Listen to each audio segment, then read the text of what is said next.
Sometimes when we experience a stressful day at work or office, तो घर जाके वो सारा स्ट्रेस और फ्रस्ट्रेशन हम loved ones पे निकालते हैं, and this is what a defense mechanism means. And today we are going to discuss these defense mechanisms one by one on Mastering the Mind with Jyotsna Rathod. So let's get started. Okay, so today's topic is defense mechanism और mental mechanisms. ये जो defence mechanisms या mental mechanism का concept था वो Sigmund Freud ने दिया था और लेटर उन्हीं की डॉटर एना फ्रॉइड ने ये एक्सप्लेन किया था. सिगमंड फ्रॉइड को हम फादर ऑफ साइकोएनालिसिस भी कहते हैं. अब जो सिगमंड फ्रॉइड थे उन्होंने साइकोएनालिटिकल थ्योरी दी थी जिसमें उन्होंने कहा था जो ह्यूमन माइंड है वो 3 फोर्सेस के थ्रू वर्क करता है, या फिर जो ह्यूमन बिहेवियर है उसको 3 फोर्सेस है जो इन्फ्लुएंस करती है, जो कि है id, ego and superego. So let's know how these defence mechanisms work. Okay, so first is end.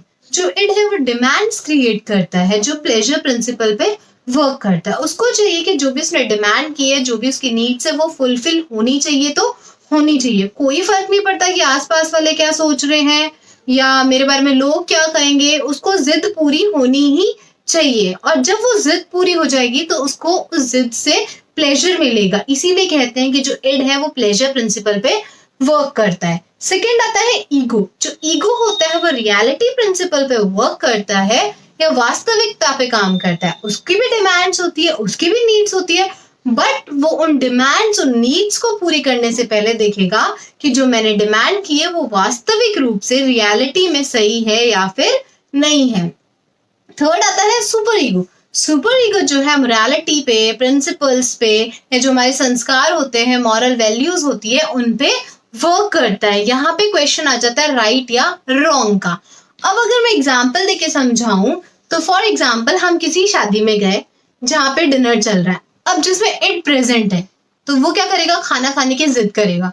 खाना स्टार्ट हुआ या फिर नहीं, बट उसको जिद है कि मुझे खाना खाना है तो खाना है, कोई फर्क नहीं पड़ता खाना स्टार्ट हुआ है या फिर नहीं है, वो वहां पे जिद करेगा और उसको चाहिए कि वो जिद पूरी उसी टाइम पे हो. कोई फर्क नहीं पड़ रहा लोग क्या सोच रहे हैं, ठीक है. अब ईगो क्या करेगा, वो देखेगा उसको भूख लगी होगी तो ईगो क्या करेगा, देखेगा पहले आसपास वाले लोगों ने खाना स्टार्ट किया या फिर नहीं किया. अगर मैं खाना खाऊं तो वो रियलिटी में सही रहेगा या फिर नहीं रहेगा.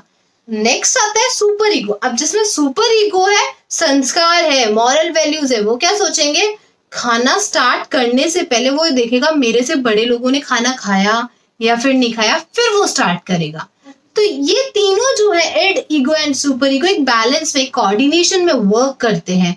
जब इनके कोऑर्डिनेशन में कोई डिस्टरबेंस आ जाता है तो इनमें इम्बैलेंस क्रिएट हो जाता है. और इन दोनों के, इड को और सुपर ईगो को बैलेंस करके कौन चलता है, ईगो चलता है. और जब इनमें स्ट्रेस की कंडीशन आ जाती है तो ईगो कुछ टेक्निक्स यूज करता है, कुछ मैकेनिज्म्स यूज करता है ताकि इनका जो बैलेंस है वो वापस से मेंटेन हो जाए, जिसको हम कहते हैं डिफेंस मैकेनिज्म्स, मेंटल मैकेनिज्म्स और ego defence mechanisms. Okay, so let's see what exactly a ego defense mechanism is. Defence mechanisms की अगर मैं बात करूं तो ये ऐसे थॉट्स होते हैं that safeguards our mind against unpleasant feeling, unpleasant thoughts या अनवांटेड थॉट्स हम कहें, जिनसे हमें डिफिकल्टी फील होती है डील करने में. तो ये डिफेंस मैकेनिज्म्स हमारी हेल्प करते हैं कि हम इन अनवांटेड थॉट से आसानी से डील कर सके और कोप अप कर सके. साथ में ये भी हेल्प करते हैं कि जो भी अनवांटेड चीजें हैं वो हमारे कॉन्शियस माइंड में एंटर ना करें. जब हम डिफेंस मैकेनिज्म्स यूज कर रहे होते हैं, we are not fully aware कि we are using any defence mechanism to cope up with any problem, but ये भी तब तक हेल्प करेंगे जब तक हम इसको प्रॉपर वे में और एक लिमिटेड टाइम तक यूज करें. ये जो डिफेंस मैकेनिज्म्स होते हैं वो हमें अलाउ करते हैं to navigate our painful experiences and channelise our energy more productively and more efficiently. तो we will be discussing all the defence mechanisms one by one. So let's start with denial. Denial की अगर मैं बात करूं तो denial is simply नहीं, ये नहीं हो सकता. हाँ, तो डिनाइल को हम कैसे डिफाइन कर सकते हैं, refusing to acknowledge the existing situation or the feelings or emotion attached to it. मतलब हमें जब कोई ऐसी सच्चाई पता लगती है जो ट्रुथ हो, मतलब जो रियल सिचुएशन हो, बट उसके साथ जो फीलिंग्स अटैच्ड है वो बहुत पेनफुल है, तो हम उनको एक्सेप्ट नहीं कर पा रहे, तो ऐसी न्यूज या ऐसे थॉट जब हमें पता लगता है तो सबसे पहले हम क्या कहेंगे, नहीं ये नहीं हो सकता. फॉर एग्जाम्पल लाइक जो करण अर्जुन मूवी है उसमें माँ क्या कहती है जब उनकी डेथ हो जाती है, नहीं मेरे करण अर्जुन आएंगे, बट करण अर्जुन तो मर चुके हैं, कहाँ से आएंगे, बट जो माँ है वो एक्सेप्ट नहीं कर पा रही है. दूसरा एग्जाम्पल की मैं बात करूँ तो किसी को कैंसर हो जाता है या कोई ऐसी इलनेस हो जाती है जिसमें बहुत कोई इलाज नहीं है उसका या कोई ट्रीटमेंट पॉसिबल नहीं है, तो पेशेंट के दिमाग में सबसे पहले क्या आएगा, नहीं नहीं ये नहीं हो सकता, ऐसा हो ही नहीं सकता. वो 4-5 डॉक्टर के पास और जाएगा खुद को सेटिस्फाई करने के लिए या खुद को एक टाइम पीरियड देता है कि हम उस न्यूज को एक्सेप्ट कर ले. This is known as denial defence mechanism. Second is displacement. Displacement का मतलब होता है टू शिफ्ट और टू मूव.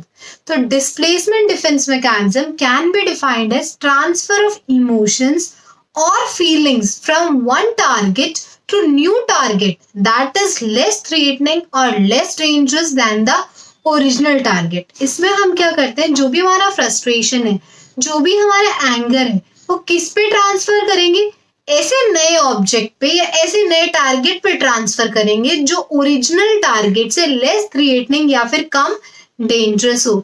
फॉर एग्जाम्पल एक कोई इंसान है, वो बहुत स्ट्रेस्ड आउट था, उसके बहुत स्ट्रेस था वर्क का ऑफिस में, तो उसके बॉस ने उस पर चिल्लाया. अब वो बॉस पे वापस चिल्ला तो नहीं सकता, बॉस पे चिल्लाएगा तो प्रमोशन रोक देगा, बट उसको चाहिए कि उसका फ्रस्ट्रेशन कहीं तो निकले, तो वो घर पे जाएगा, अपना जो भी एंगर है, बॉस का जो एंगर है या जो फ्रस्ट्रेशन है, किस पे निकालेगा, वाइफ पे निकालेगी.